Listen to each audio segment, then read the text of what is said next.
kasama natin dito ngayon sa may People Power Monument, si Teresita Guingdeles ng Trillion Peso March. Magandang gabi po sa inyo, ma'am. Opo, so kanina pa ho kayo nandito. Anong oras kayo nag-start? Bago mag-alas 10 kasi nung umaga merong pre-program. Yung Club, yung CSO partner nitong Trillion Peso March. At nagmisa si Bishop Ayuban ng hanggang natapos na.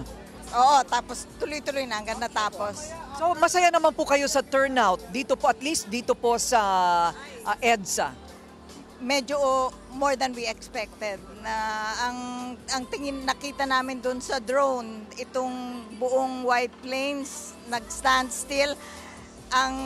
Yung mga nagmamarcha mula sa EDSA, ang dulo na sa EDSA Shrine, hindi na gumagalaw.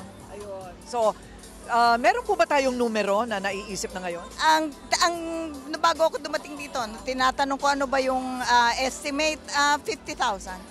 Okay. May mga nagsasabi naman po na halos 100,000 na rin. Well, sana, yung scientific sana. Pero talagang hindi po naiwasan yung karahasan na nangyari po. Marami pong mga nagbatuhan at marami rin po ang mga nahuli ng pulis. Doon naman po sa kabila, sa Mendiola. Palagay ko maraming mga agenda, no? At meron mga nagtatry sumingit.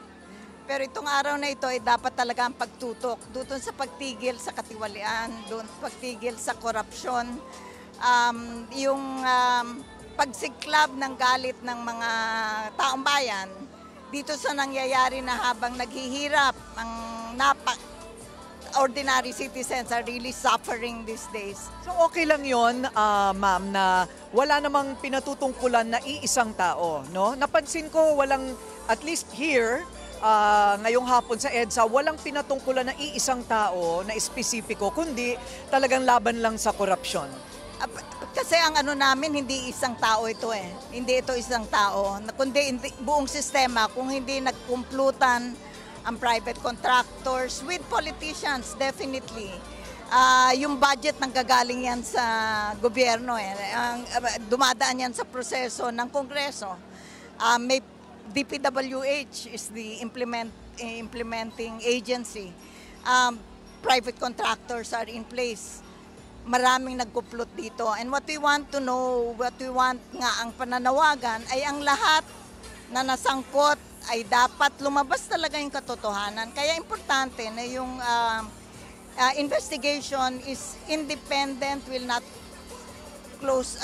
not cover anyone, and it will be credible. At may resulta. Meaning, ibig sabihin, may makukulong, may parusa. Right. Are you confident about the composition of the ICI so far? Binabantayan namin. No? Ang namin dito, importante. Of course, ako, si Secretary Babe Singson, alam ko track record doon. I have complete confidence in him. Pero ang aming, ang pwesto talaga namin dito, kailangan bantayan ito ng husto. At kailangan they have to be beyond reproach. At kailangan mabigyan ng poder, which I understand will have to come from a law.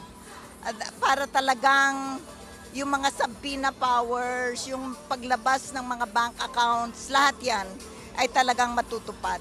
And kami dito sa Club, no, which is a coalition of big coalitions, the Labor Coalition, Nagkaisa, Tindig Pilipinas, Kalipunan. Ang aming pananawagan, bigyan ng taning yan. Kasi alam naman natin, kuminsan, mamaya next week, another scandal comes up, ayaw namin na ito makalimutan. At sa amin importante, yung katiwalian, hindi lang itong flood control, talagang yan, yung nabulaga talaga yung mga tao, no? Talagang wow, ganyan ka pala kalaki, ang pera ng bayan. At ayun, hindi pala tayo mahirap. Hindi tayo mahirap.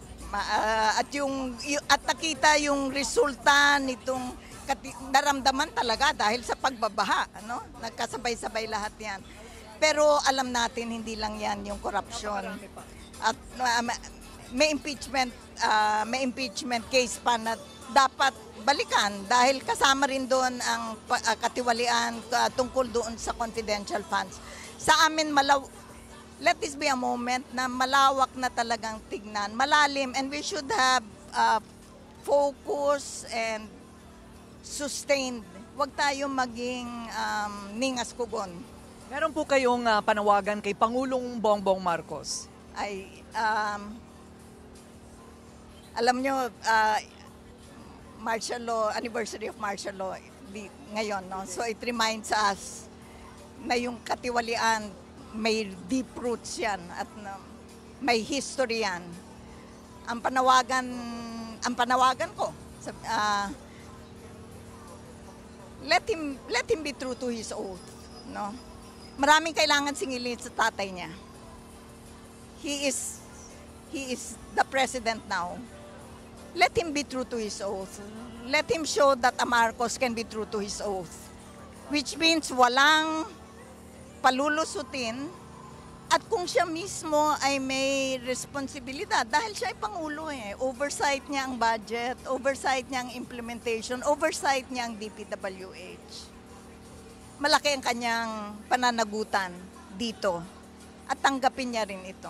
At malaki rin ang kanyang magagawa para masigurado na ang tama ay mangibabaw. Yes, at bilang presidente, siya ang pinakamalaking poder para dito. Gamitin niya ang kanyang kapangyarihan para patutuhanan. Itong sinabi niya, nakakahiya kayo, siya sana, tignan rin niya, meron rin ba siyang ikahihiya? At ipakita niya, paano mo ibabaliktad ang kahihiyan nun sa pagiging makatotoo at may pananagutan sa taong bayan.